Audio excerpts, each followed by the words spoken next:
Assalamualaikum warahmatullahi wabarakatuh. Untuk pertemuan hari ini, semoga kita masih diberi kesehatan yang luar biasa.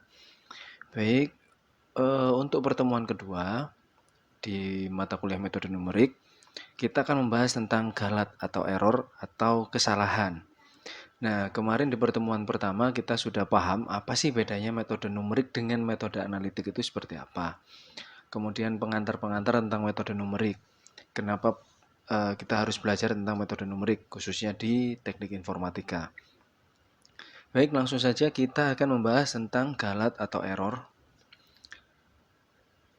Untuk mengawali, kita ingat kembali ke pertemuan sebelumnya. Ada soal seperti ini. Hitunglah nilai dari integral dari Hitung integral dari fungsi 4 min x kuadrat dengan batas bawah min 1, batas atasnya 1. Nah, menggunakan metode analitik, kita menggunakan integral biasa. Jadi, 4 kita integralkan menjadi 4x, min x pangkat 2 kita integralkan menjadi negatif sepertiga x pangkat 3 dengan batas bawah min 1, batas atas 1. Sehingga 1 kita substitusikan mengganti x, dikurangi. Min 1 kita substitusikan menggantikan x. Sehingga hasilnya menjadi 22/3. Nah, dengan metode numerik, kita dekati dengan pendekatan Riemann, integral Riemann yang kita pelajari di kalkulus dasar kemarin. Di matematika dasar maksud saya. Jadi, fungsi ini, 4 min x kuadrat, fungsinya seperti ini grafiknya. Kemudian dengan batas negatif 1 hingga 1. Maaf ya, ini negatif 1. Sehingga ini menjadi beberapa bagian. Nah, di sini saya ambil menjadi 4 bagian. Semakin banyak bagian dalam integral Riemann, maka nilainya akan semakin mendekati nilai yang sesungguhnya atau nilai sejati. Di sini saya hanya bagi menjadi 4 seperti yang kita bahas minggu lalu, sehingga iterasinya di sini luas daerah interval ini adalah luas P ditambah luasan Q ditambah luasan R tambah luasan S. Karena bentuknya masing-masing adalah trapesium, maka kita menggunakan rumus trapesium. Jumlah sisi jajar kali tinggi dibagi 2. Semuanya kita hitung masing-masing sehingga kita peroleh nilainya adalah 7,25. Nah, di sini ini 7,25 kalau kita buat desimal, kalau kita buat menjadi pecahan, ini kan tidak sama dengan 22/3. Nah, jadi secara numerik, semua nilainya kita sederhanakan menjadi bentuk operasi yang paling sederhana, menggunakan kali, tambah, kurang, bagi. Nah, sedangkan menggunakan metode analitik kita menggunakan macam-macam rumus, bisa menggunakan integral, bisa menggunakan logaritma dan lain sebagainya. Sedangkan dalam numerik kita sederhanakan sesederhana mungkin dengan operasi-operasi dasar. Tapi masalahnya dengan metode numerik nilainya bukan nilai sejati karena semua nilainya akan menjadi nilai pendekatan saja. Oleh karena itu, dari nilai pendekatan atau hampiran yang kita gunakan, maka pasti akan terjadi galat atau error ataupun kesalahan. Oke, bisa dipahami ya. Ini masih sedikit menyinggung tentang pertemuan minggu lalu. Nah, galat sendiri atau kesalahan ini didefinisikan sebagai selisih antara nilai eksak atau nilai sebenarnya, nilai sesungguhnya, nilai sejati dengan nilai perkiraan atau pendekatan atau hampiran. Oke, yang tadi sudah dibahas, karena menggunakan metode numerik kita hanya mendapatkan nilai pendekatan. Nah, dalam metode numerik, galat ini berarti selisih antara nilai hasil perhitungan analitik, oke, yang tadi ya, nilai analitiknya di slide sebelumnya adalah integral, nilainya 22/3, yang akan kita bandingkan dengan nilai hasil perhitungan secara numerik, atau nilai hampiran dengan simbol A atau P. Oke. Nah, sehingga galat sendiri kalau kita pahami, galat itu adalah selisih dari nilai sejati dengan nilai hampiran. Nah, karena kalau kita ibaratkan selisih, seperti kita naik motor ya, atau naik kendaraan yang lain, saya ambil, ini ada si A di sini. Nah, berapa sih selisihnya si A ini dengan motor ini dengan motor ini? Selisihnya berapa? Berarti kan ada selisih ini ke kiri, ini ada selisih dengan yang kanan. Nah, berarti kalau dia katakan selisih, itu kan harusnya jarak motor ini dengan motor ini, jarak motor ini dengan motor ini, kalau kita hitung menggunakan penggaris, otomatis semuanya adalah nilai positif. Betul ya? Karena selisih itu selalu bernilai positif kalau kita lihat di kenyataan sehari-hari. Nah, di sini metode numerik ini adalah hasil perhitungan. Sehingga bisa kita tegaskan bahwa kita menggunakan galat yang harus bernilai positif. Sehingga muncullah yang namanya galat mutlak. Nah, di sini simbolnya epsilon M atau galat mutlak. E ini bisa kita ibaratkan sebagai error. Error mutlak adalah nilai mutlak dari A dikurangi A topi. Jadi, nilai galatnya tadi kita mutlakkan. Supaya di kiri dan di kanan ini kita sama-sama memiliki nilai yang positif. Oke. Nah, kemudian dari galat mutlak ini bisa kita rubah menjadi galat relatif. Galat relatif adalah galat mutlak per nilai sejati, nilai sebenarnya atau nilai sesungguhnya dikali 100%. Kenapa di sini kali 100% saya buat kuning? Nah, karena sebenarnya rumus ini saja cukup. Ini sudah cukup untuk menghitung galat relatif. Nah, terus kali 100% bagaimana? Boleh jika kita ingin menentukan berapa sih persentase galatnya. Nah, kenapa harus dipersentase? Tidak harus. Namun biasanya dalam penelitian untuk bidang-bidang pendidikan, bidang teknik mungkin ya, beberapa ada yang menggunakan galat 0, galatnya 1%. 0,1%. Nah, sedangkan di pendidikan nilainya harus 0,05 atau 5%. Jadi semakin besar galat, otomatis kesalahan yang kita lakukan itu tidak terlalu signifikan nanti. Berbeda dengan bidang kesehatan, galatnya nggak boleh 0,05, harus 0,01 atau bahkan kurang.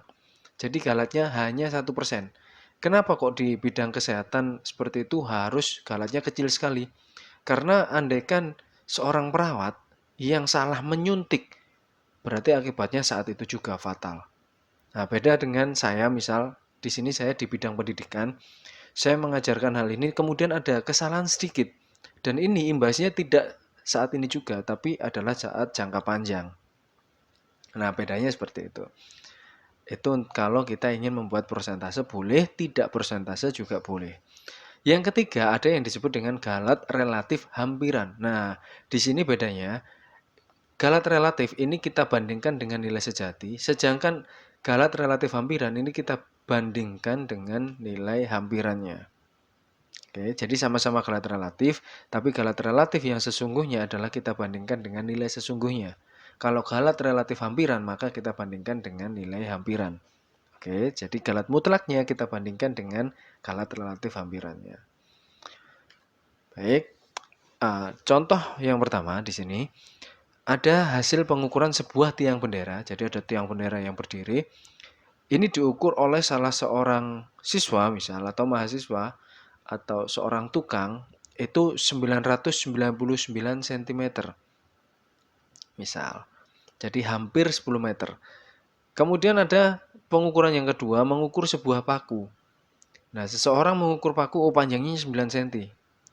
Nah, padahal nilai pengukuran sebenarnya yang betul adalah 1000 cm untuk panjang tiang bendera atau 10 meter pas, kemudian 10 cm untuk panjang paku. Nah, di sini kan ada kesalahan. Jadi dalam pengukuran yang dilakukan itu ada kesalahan.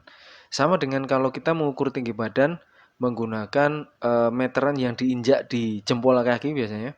Kita mengukur tinggi badan dengan menginjak sebuah meteran, kemudian kita tarik ke atas.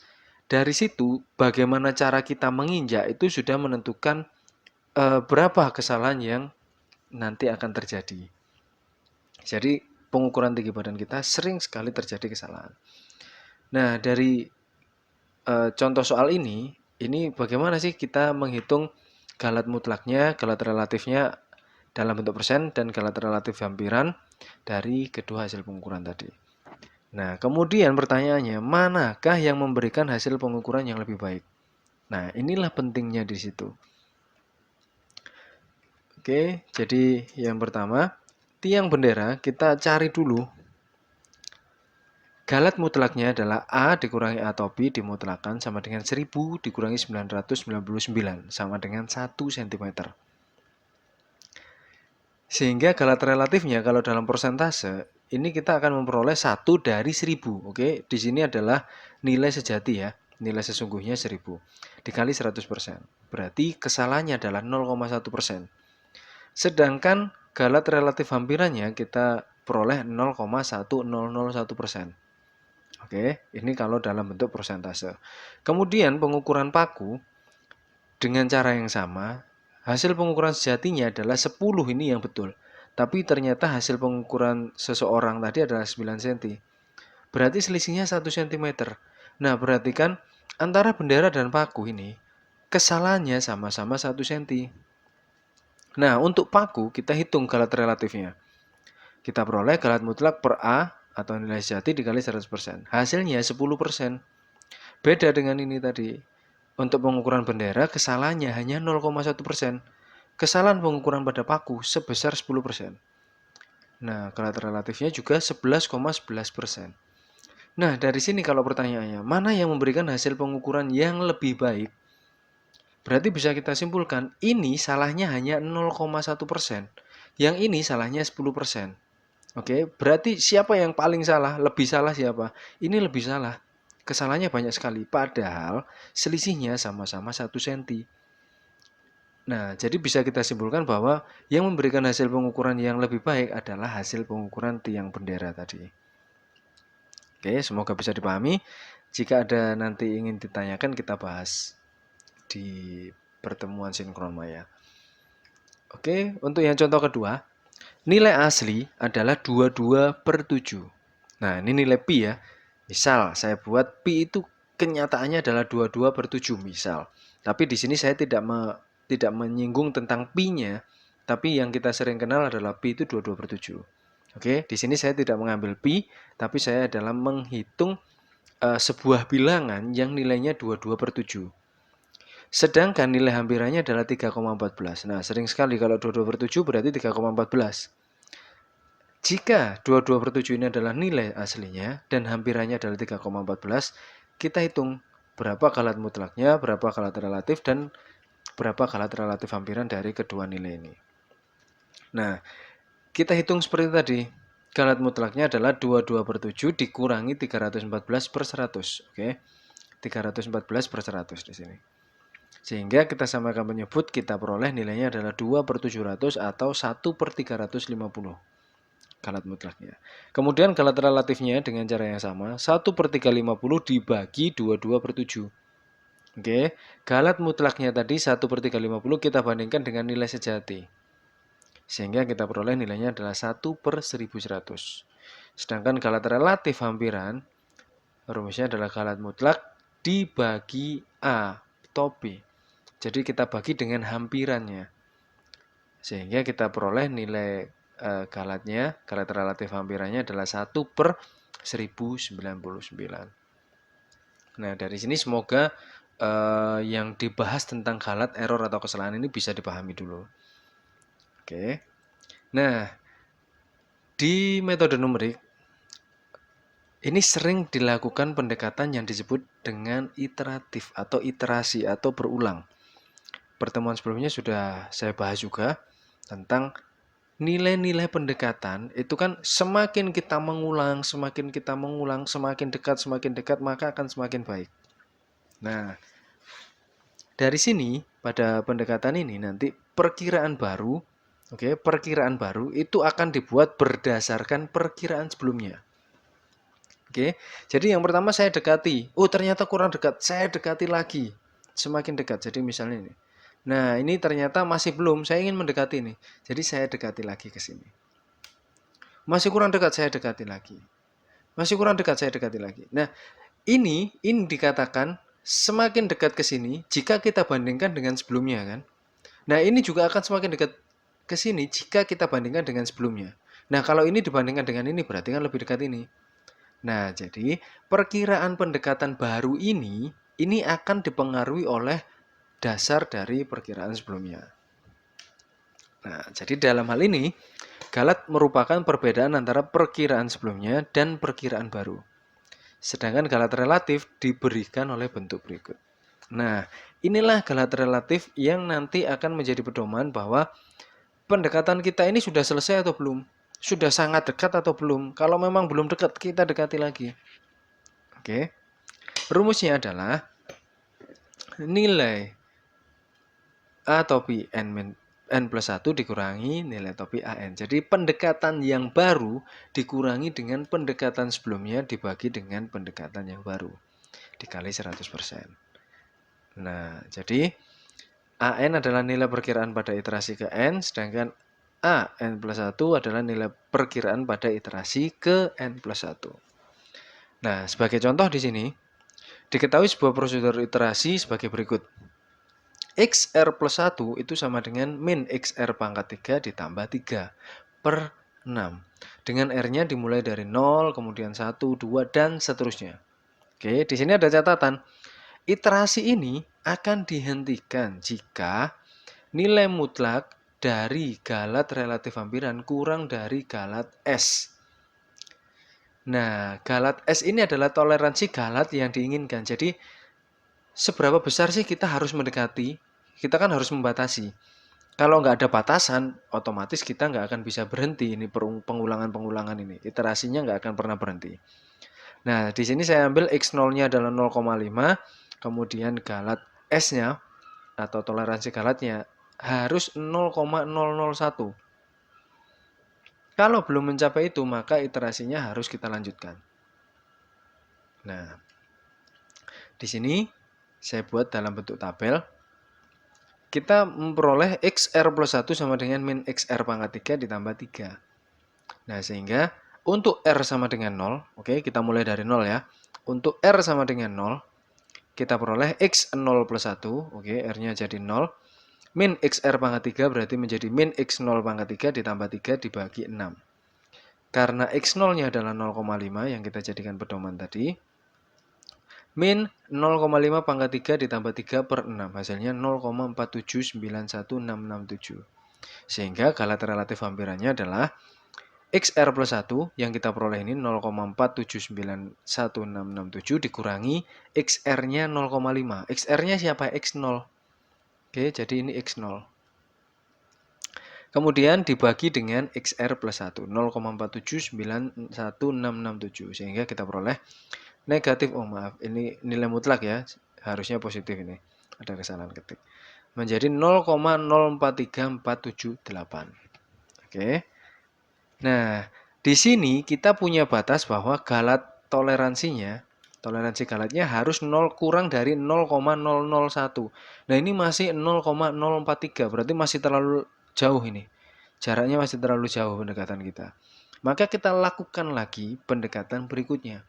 Nah, secara tabel, di sini saya tuliskan mulai dari R sama dengan 0, kemudian saya lanjutkan ke R sama dengan 1. Karena XR plus 1 berarti kan dari ini tadi, dasarnya ini tadi, ini saya gunakan untuk menghitung X2. X2 sama dengan min X1 pangkat 3 ditambah 3 bagi 6. Demikian pula untuk relatif hampiran. Nah, proses ini kita ulang-ulang terus sampai kita temukan di sini 0,000069. Kenapa harus kita hentikan di sini? Karena di sini nilai relatif hampirannya sudah kurang dari toleransi galat yang kita inginkan. Kenapa nggak dihentikan di sini? Karena di sini 0,0005 ini masih lebih besar. Jadi pendekatan kita kurang. Baratnya ini pertama, kita ingin mendekati di sini, kurang. Kedua di sini, kurang. Ketiga di sini, kurang. Kemudian keempat di sini. Kalau masih kurang berarti kita lanjutkan sampai kita sangat dekat. Oh, ternyata di sini berarti saya sudah mencapai titik yang pas. Contohnya seperti itu, ibaratnya. Oke. Nanti kalau ada pertanyaan silakan ditanyakan. Nah, di sini ada sebuah latihan, jadi harus sering-sering latihan ya, karena ini adalah nilai-nilai perhitungan. Latihan yang pertama, diketahui sebuah prosedur iterasi sebagai berikut. Persis dengan contoh tadi, dengan R-nya adalah mulai 0, 1, 2, dan seterusnya. Iterasi akan dihentikan jika nilai relatif hampiran mutlaknya kurang dari toleransi galat yang diinginkan. Nah, di sini ambil X0-nya mulai dari 0,2, kemudian toleransi galatnya adalah 0,001. Oke. Nah, untuk membantu bisa gunakan Microsoft Excel. Oke, Anda kan pasti sudah bisa ya. cara menghitung Microsoft Excel. Jadi ini kita masukkan rumusnya, kita buat tabel seperti ini. Oke, sehingga nanti tinggal kita copy tarik ke bawah sampai kita mendapatkan relatif hampiran yang tepat, sehingga relatif hampirannya kurang dari dari toleransi galat yang diharapkan. Oke, ini tugas 1. Silahkan nanti bisa dicoba. Apabila ada kesulitan, bisa dikomunikasikan dengan teman-teman. Sehingga saya tidak berharap Anda mengerjakan secara individu kemudian nilainya bagus sendiri, bukan. Saya di sini berharap supaya Anda semua bisa berkolaborasi sehingga semua bisa. Oke, bukan berharap, wah saya bisa dan saya nggak mau ngajari teman. Bukan seperti itu. Untuk mata kuliah saya harapkan ada kolaborasi. Tapi tidak saat ujian ya. Saat tugas atau latihan silahkan berkolaborasi, bisa diselesaikan secara komunikasi lah. Yang penting harus paham. Bukan hanya menyalin punya teman dan kemudian nggak paham. Itu yang saya nggak mau. Oke. Untuk berikutnya, di sini galat itu bentuknya yang seperti apa? Ada berapa macam? Nah, secara umum ada 3 sumber galat. Jadi, orang melakukan kesalahan itu kok bisa sih ada kesalahan? Karena ada beberapa hal. Yang pertama, sumber galat itu adalah galat bawaan atau galat inherent. Kemudian yang kedua adalah galat karena pemotongan atau truncation error. Kemudian yang ketiga adalah galat yang disebabkan dari pembulatan. Nah, ini sering sekali terjadi. Pembulatan-pembulatan ini secara nggak sadar, otomatis semakin banyak pembulatannya, maka semakin banyak kesalahan yang dari hasil sejatinya. Oke, yang pertama adalah galat bawaan. Nah, galat bawaan ini adalah galat dari nilai data yang terjadi akibat kekeliruan dalam menyalin data, salah membaca skala, atau kesalahan karena kurangnya pengertian mengenai hukum-hukum fisik dari data yang diukur. Nah, disuruh mengukur lebar sebuah bolpen. Nah, ternyata menggunakan jangka sorong nggak bisa. Atau menggunakan meteran nggak tahu caranya. Menggunakan kalkulator antara mode degree, mode grad, atau mode radian juga nggak paham maksudnya. Nah, di sini otomatis akan terjadi galat. Oke, jadi kita menggunakan alat ternyata nggak tahu caranya. Nah, di situ muncullah yang disebut dengan galat bawaan. Contohnya di sini, Abu menuliskan hasil pengukuran panjang kolam renang sebesar 2,5 meter. Padahal, kolam tersebut panjang sejatinya adalah 248 cm. Nah, jadi Abu kan mikirnya, wah ini pasti yang bangun kolam ini pasti pas ini nanti. Diukur ternyata 2,5. Wah wis 2,5 pokoknya. Nah, padahal kolam itu nggak sampai 2,5. Mungkin karena kepotong adanya semen, adanya keramik dan lain sebagainya. Sehingga kolam yang sejati, kolam aslinya itu hanya 248 cm. Nah, di sini kan berarti Abu ini salahnya karena salah mengukur tadi. Oke, jadi salah menyalin data atau salah membaca, otomatis terjadi galat bawaan. Yang kedua ada galat pemotongan. Nah, ini yang nanti akan kita bahas dengan pendekatan dari Taylor juga. Galat pemotongan ini biasanya merujuk pada galat yang disebabkan oleh penggantian ekspresi matematika yang rumit dengan rumus yang lebih sederhana. Seperti tadi, kita menggunakan integral Riemann, kita menggunakan integral biasa, hasilnya beda. Nah, jadi istilah ini memang berawal dari kebiasaan mengganti suatu fungsi rumit dengan deret Taylor terpotong. Nah, ini yang penting, deret Taylor terpotong. Jadi terpotongnya deret Taylor ini nanti kita ambil hingga beberapa suku. Karena deret Taylor sesungguhnya adalah sebuah deret yang tidak berhingga. Jadi plus min sampai panjang sekali. Tapi kalau kita menuruti seperti itu, otomatis kita nggak akan bisa menghitung. Sehingga kita potong saja. Nah, jadi saya ambil hanya beberapa suku. Nah, contohnya di sini, kita kembali ke zaman SMA, zaman SMP mungkin ya. Ada deret setengah, tambah seperempat, tambah seperdelapan, tambah, dan seterusnya. Ini konvergen ke nilai 1. Nah, kok bisa? Karena dengan deret tak hingga kita bisa hitung kalau rumus-rumus analitik yang dulu kan.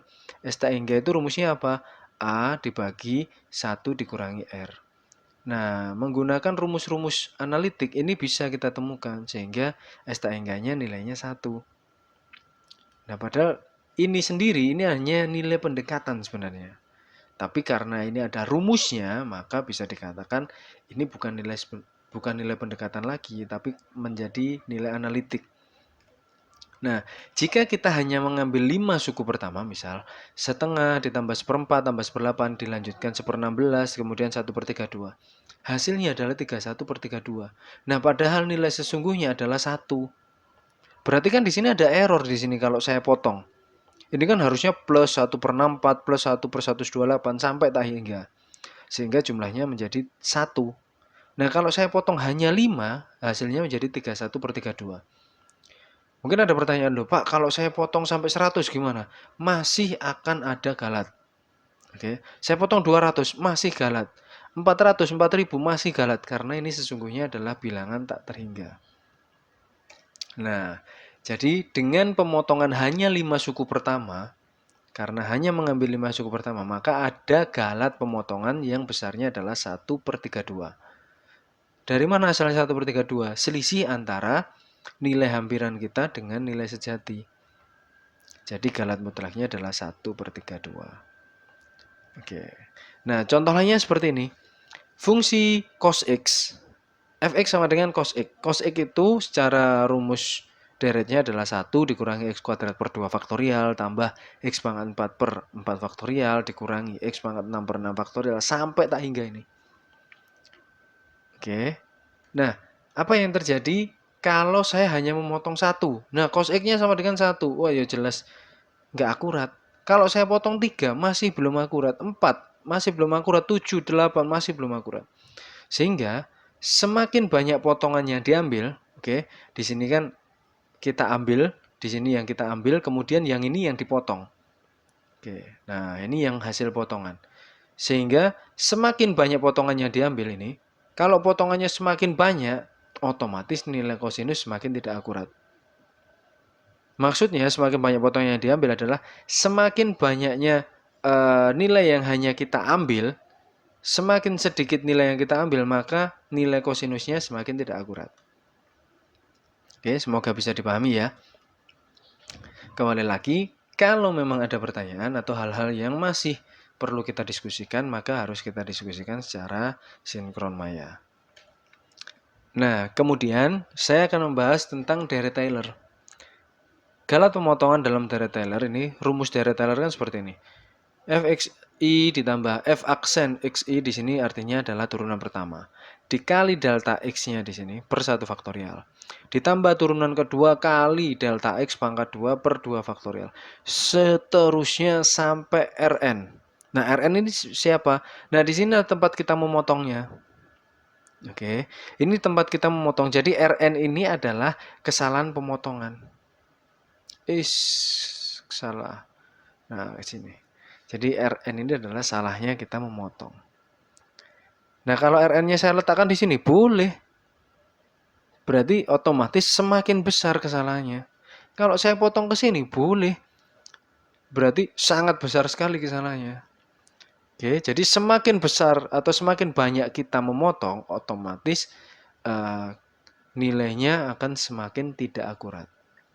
Oke, ini nanti PowerPoint-nya atau PDF-nya bisa diambil di e-learning. Nah, kesalahan pemotongan Rn di sini berarti kita kalau ambil Rn-nya saja di sini adalah Fn plus 1 kali Xi dikali delta X pangkat N plus 1 per N plus 1 faktorial ditambah Fn plus 2, ini artinya berarti turunan ya. Turunan ke-1 atau turunan kedua atau turunan ketiga tergantung dari N-nya berapa yang kita ambil. Nah, untuk deret Taylor, ini akan dikatakan order 0 atau memperhitungkan satu suku pertama. Jadi kita hanya mengambil suku pertama saja ini. Oke, kembali ke sini ya. Nah, kalau saya ambil deret Taylor hanya suku pertama, otomatis hanya Fxi. Sebentar, saya hapus dulu. Nah, kalau saya ambil hanya suku pertama, berarti Fxi. Nah, di sini. Kalau saya ambil dua suku pertama, berarti Fxi ditambah turunan pertama dari Xi fungsi XI, turunan pertama dari fungsi XI maksud saya, dikali delta X per 1 faktorial. Oke. Nah, order 1 itu akan benar ya kalau fungsinya memang fungsi konstan, fungsinya lurus. Nah, kalau order 0 ya maksudnya. Ini order 1 berarti ini akan berupa garis lurus. Oke, order 0 itu konstan, order 1 itu bisa gini nanti. Garis lurusnya naik atau turun. Nah, kalau order 2 ini kita ambil 3 suku pertama. Jadi fxi ditambah f aksen xi atau turunan pertama dari fungsi xi dikali delta x per 1 faktorial. Ditambah dengan turunan kedua dari fungsi xi dikali delta x pangkat 2 per 2 faktorial. Ini kalau 3 suku pertama. Nah, secara grafiknya seperti ini. Kalau saya ingin mencari nilai fx yang sesungguhnya, kalau saya menggunakan order 0, maka selisih kita atau kesalahan kita sangat jauh. Kalau saya menggunakan order 1, kesalahan kita sudah agak dekat, tapi masih salah. Order 2 sudah semakin dekat, tapi tetap masih salah. Jadi semakin banyak kita menggunakan perhitungan, semakin dekat, maka akan kita temukan nilai fx yang sejati. Tapi karena ini perhitungan numerik, otomatis nilai kita tidak akan pernah menemukan nilai kebenaran yang sejati. Oke, nah semoga bisa dipahami ya. Nah, untuk yang ketiga adalah galat pembulatan. Oke. Galat pembulatan ini merupakan galat yang timbul akibat keterbatasan komputer atau pada kalkulator dalam merepresentasikan bilangan real. Nah, contohnya seperti ini. Di kalkulator, kalau kita ngetik 1/3, maka yang muncul adalah 0,33333. Nah, hal ini menunjukkan hasil yang tidak akan pernah tepat. Loh, kok bisa? Karena itu adalah nilai pendekatan. Kalau saya ambil hanya 3 desimal, 1/3 adalah 0,333. Loh, berarti kesalahannya kan besar. Mana yang hilang? Di sini hilang. 0,00033333 sampai habis ini. Nggak ada habisnya ya. Terdapat galat pembulatan sebesar ini. Nah, kalau saya ambil 5 desimal, 0,3333. Berarti masih ada kesalahan. Kesalahannya di mana? Di belakang ini kan hilang ini. Nah, masih ada kesalahan. Nah, contoh yang lain. Kalau ada kalkulator 10 digit, kalkulator jadul ya. Kalkulator apa itu namanya itu? Nah, kalkulator 10 digit itu biasanya menampilkan hanya 10 digit. Contoh di sini 56789,888. Loh Pak, kok cuma 9? Koma ini juga dihitung digit di kalkulator itu. Atau ada kalkulator yang komanya nggak dianggap. Bonus lah ya ibaratnya. Atau bolehlah ini kita ambil sebagai kalkulator 9 digit kalau memang koma diambil di luar. 56789,888 ditambah 56789,888. Hasilnya 113.579,778. Nah, kenapa kok cuma segini? Kan karena ini hanya 10 digit. Nah, padahal hasil sesungguhnya kalau ini kita hitung, di sini adalah 113.579,776. Nah, jadi 76-nya ini hilang berarti berubah menjadi 8. Nah, ini kan terjadi kesalahan dari hasil kalkulator tadi. Kalkulator ini membulatkan sendiri. Bukan kita yang minta untuk dibulatkan, tapi kalkulatornya yang nggak sanggup memang. Karena harus tertulis 10 digit, otomatis dia dibulatkan secara otomatis. Nah, kesalahan inilah yang disebut dengan galat pembulatan. Jadi komputer tadi atau kalkulator tadi melakukan pembulatan langsung yang kita nggak tahu. Jadi di situ ada kesalahan. Nah, jadi kalau kita menggunakan kalkulator yang terbatas, karena tidak ada ya kalkulator yang tidak terbatas, semua kalkulator pasti terbatas. Bahkan kalau kita menggunakan komputer, kita menggunakan software-software seperti Microsoft Matematik, kita menggunakan Turbo Pascal dan lain sebagainya, semuanya akan ada keterbatasan. Nah, di sini, kok, sorry, ada kesalahan ini ya. Oke, ini salah letak ini. Ini harusnya ada di sebelum galat pembulatan. Jadi sebelum galat pembulatan, dari galat pemotongan ini ada latihan kedua. Nah, ini judulnya salah ini. Ini latihan kedua tentang galat pemotongan dari daerah Taylor. Di sini saya punya fungsi fx sama dengan x pangkat 3 min 2x kuadrat plus 2x plus 5. Dengan menggunakan deret Taylor orde 0, orde 1, orde 2, dan orde 3, perkirakan fungsi tersebut pada titik xi plus 1 sama dengan 0,5. Berdasar nilai fungsi pada titik xi sama dengan 0. Nah, caranya bagaimana Pak? Kok belum ada contohnya?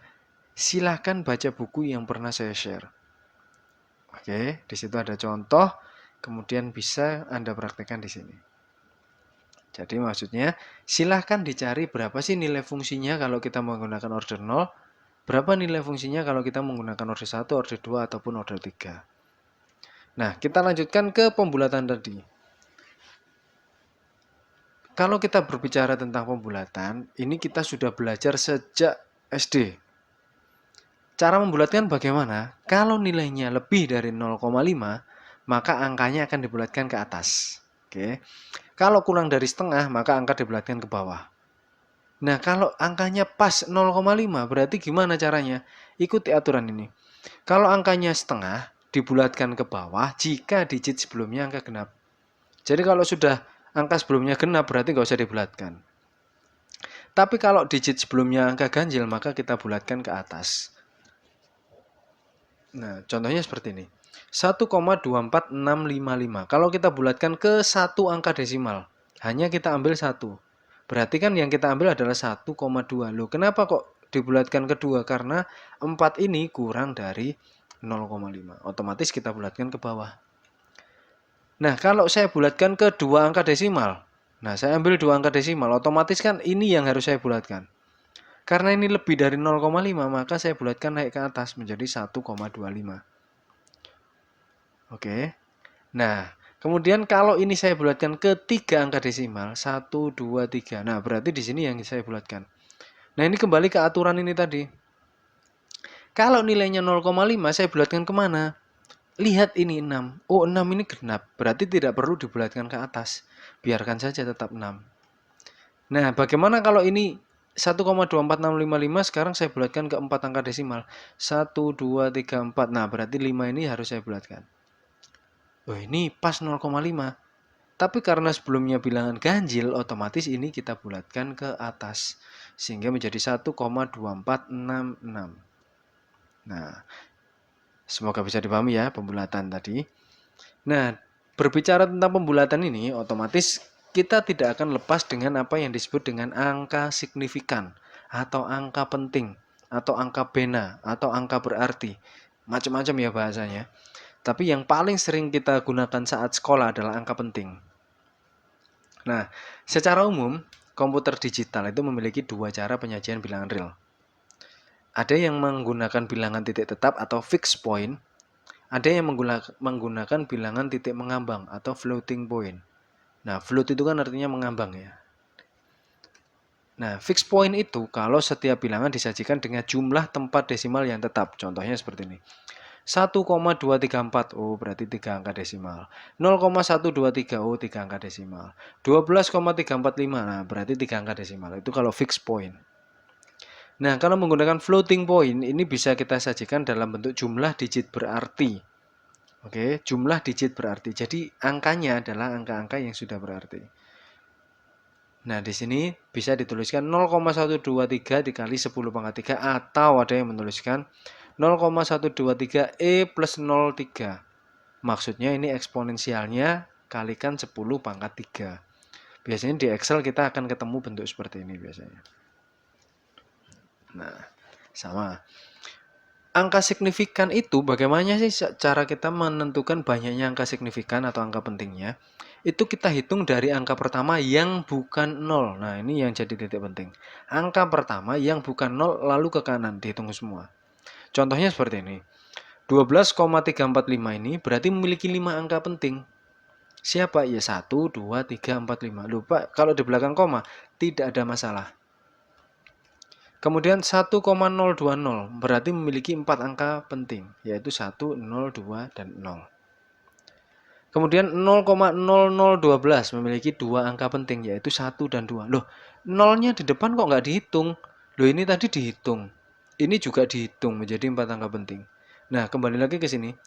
Angka signifikan dihitung dari angka pertama yang bukan 0. Oke.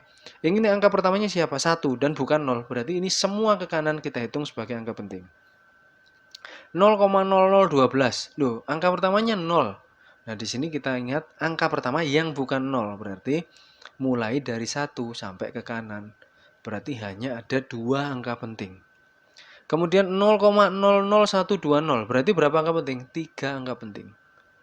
Nah, kemudian ada pertanyaan, "Loh, Pak, ini kan 0,0012 dengan 0,00120 nilainya sama." Betul.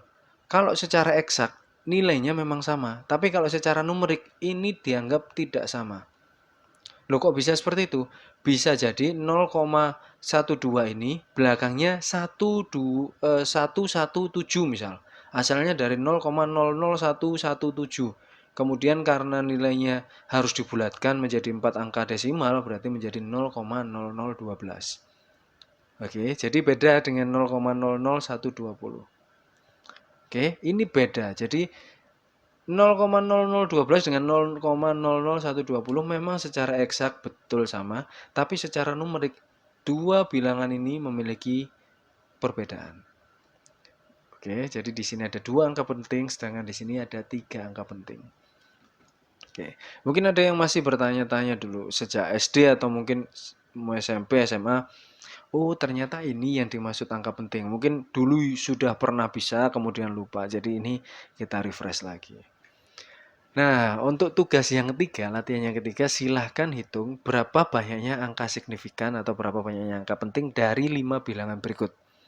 Ada 0,000302 sampai 123,4500. Oke. Baik, saya kira demikian untuk materi galat atau error atau kesalahan di metode numerik minggu kedua. Untuk berikutnya, untuk pertemuan berikutnya, kita akan membahas tentang cara menentukan nilai akar. Oke, cara menentukan nilai akar. Jadi silakan dibaca lagi. Kemudian sebelum kita masuk ke pertemuan ketiga, jika ada hal-hal yang ingin ditanyakan tentang galat atau error atau kesalahan di video ini, silahkan ditanyakan via grup. Boleh langsung komen ke video ini, boleh ditanyakan via grup. Baik, semoga pembelajaran hari ini menjadi manfaat untuk kita semua karena tidak pernah ada ilmu yang tidak bermanfaat. Tetap jaga kesehatan. Kurang lebihnya saya mohon maaf apabila ada hal-hal yang menyinggung, apabila ada kata-kata yang kurang tepat. Baik, saya akhiri. Wassalamualaikum warahmatullahi wabarakatuh.